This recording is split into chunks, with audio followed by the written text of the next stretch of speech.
Building my tankless water heater support. We're gonna be using the new Bosch 7 1/4. Pressure treat lumber. Set it up, cut this in 4-foot strips. Perfect.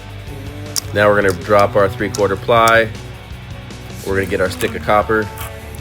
We're gonna use this as a tracer and also a guide.